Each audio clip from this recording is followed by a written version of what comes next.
जल में महल भारत के राजस्थान राज्य की राजधानी जयपुर शहर में मानसागर झील के बीच में एक महल है। जल महल या वाटर पैलेस जयपुर में देखने लायक सबसे शानदार जगहों में से एक है। यह शहर अद्भुत वास्तुशिल्प सुंदरता से भरा हुआ है और जल महल कला के इन कार्यों में सबसे आगे है। मानसागर झील के बीच में खड़ा यह महल जब आप पहली बार इसे देखेंगे तो आपको झील के ऊपर लगभग तैरने का भ्रम होगा और यही वह क्षण है जब यह दृश्य आपकी सांसें रोक लेता है। महल बहुत ऊंचा नहीं है और इसमें 4 कोनों पर 4 गुंबद के आकार के खंभे हैं और बीच में एक बड़ा स्तंभ है। जल महल कभी जयपुर के महाराजा का शूटिंग आवास था और अब यह जयपुर के दर्शनीय स्थलों में से एक है। हालांकि जयपुर शहर ने अपनी अधिकांश इमारतों में गुलाबी पत्थर के इस्तेमाल के कारण खुद को गुलाबी शहर का उपनाम प्राप्त कर लिया है, लेकिन जल महल अपने निर्माण में इस्तेमाल किए गए लाल बलुआ पत्थर के कारण अद्वितीय है। आज पर्यटक महल को एक पर्यटक आकर्षण के रूप में नहीं देख सकते, क्योंकि इस स्थान को एक रेस्तरां में बदल दिया गया है और आगंतुकों का प्रवेश बंद कर दिया गया है।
हालांकि जल महल की उत्पत्ति की सटीक अवधि का कोई आधिकारिक रिकॉर्ड नहीं है, लेकिन किंवदंती है कि इसे 1799 में महाराजा सवाई प्रताप सिंह ने बनवाया था। इस महल के निर्माण के पीछे उनका विचार इसे शिकार लॉज के रूप में उपयोग करना था। झील की उत्पत्ति का श्रेय भी उन्हीं को दिया जा सकता है, क्योंकि इसका निर्माण तब हुआ जब पहाड़ियों के बीच एक बांध का निर्माण किया गया, जिसके कारण झील का निर्माण हुआ। एक अन्य किंवदंती कहती है कि इसे महाराजा माधो सिंह ने 1750 के दशक में शिकार लॉज के रूप में बनवाया था। उनके बेटे माधो सिंह द्वितीय ने 18वीं शताब्दी के दौरान जल महल के अंदरूनी हिस्सों को बढ़ाने में एक बड़ी भूमिका निभाई थी, जब उन्होंने आंगन के मैदान जोड़े थे, जो अभी भी इस महल का एक हिस्सा है। जल महल और इसके आसपास की झील को 18वीं शताब्दी में आमेर के महाराजा जय सिंह द्वितीय द्वारा नया रूप दिया गया था। बाद के वर्षों में सीवेज और जल जमाव के कारण इस विरासत स्थल का बाहरी हिस्सा खराब हो गया और महल को उसकी वर्तमान गौरवशाली स्थिति में लाने के लिए फिर से जीर्णोद्धार कार्य किया गया। हालांकि उस जगह की छत के ऊपर पेड़ हैं, लेकिन बगीचे को वैसा नहीं बनाया गया है जैसा वह अपने गौरव के दिनों में था, जिसमें मेहराबदार प्रवेश द्वार भी शामिल हैं जो छत पर हुआ करते थे। हालांकि जयपुर के आमेर पैलेस की तरह यहाँ भी एक छत पर उद्यान बनाने की योजना पर काम चल रहा है।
जल महल की वास्तुकला।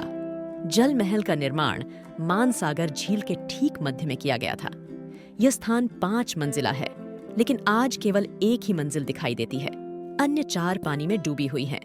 इस झील की गहराई 15 फीट है।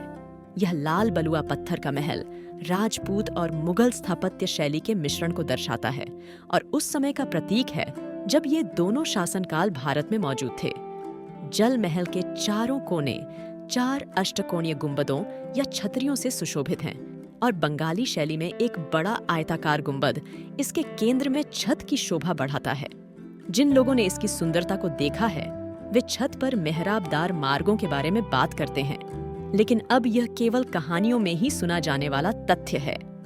2 शताब्दियों के संघर्ष के बाद भी महल अभी भी शानदार दिखता है। जो लोग नाहरगढ़ किले का दौरा करते हैं वे वहां से जल महल को देख सकते हैं और दूर से भी इसकी सुंदरता से मंत्रमुग्ध हो जाते हैं। उत्तर पूर्व की ओर से झील को घेरने वाली नाहरगढ़ की पहाड़ियां क्वार्ट्जाइट चट्टानों से बनी हैं और पूरे साल हरी भरी हरियाली से ढकी रहती है। इस महल के जीर्णोद्धार कार्य के बारे में एक दिलचस्प बात यह है कि यह काम प्लास्टरिंग के लिए पारंपरिक सामग्रियों का उपयोग करके किया गया था। ऐसी सामग्रियां जिनका उपयोग आज निर्माण कार्य में नहीं किया जाता है। प्लास्टर में आंशिक रूप से कार्बनिक पदार्थ होते हैं, चूना, सुर्खी और रेत का मोर्टार मिश्रण, जिसमें गुड़, गुग्गल और मेथी पाउडर मिलाया जाता है। चूंकि किसी नियमित पर्यटक को जल महल देखने की अनुमति नहीं है और आम जनता के लिए इस स्थान पर प्रवेश प्रतिबंधित है, इसलिए सागर झील के किनारे से इसे देखने में 1 घंटे से अधिक का समय नहीं लगता है। उन दिनों के दौरान जब महल पर्यटकों के दौरे के लिए खुला था, गोंडोला झील के ऊपर नौकायन करते थे, पर्यटकों को महल तक ले जाते थे, जिससे उन्हें झील के ऊपर एक रोमांटिक सवारी का आनंद लेने का मौका मिलता था।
हमें उम्मीद है कि जल महल पर बनी यह वीडियो डॉक्यूमेंट्री आपको जरूर पसंद आई होगी।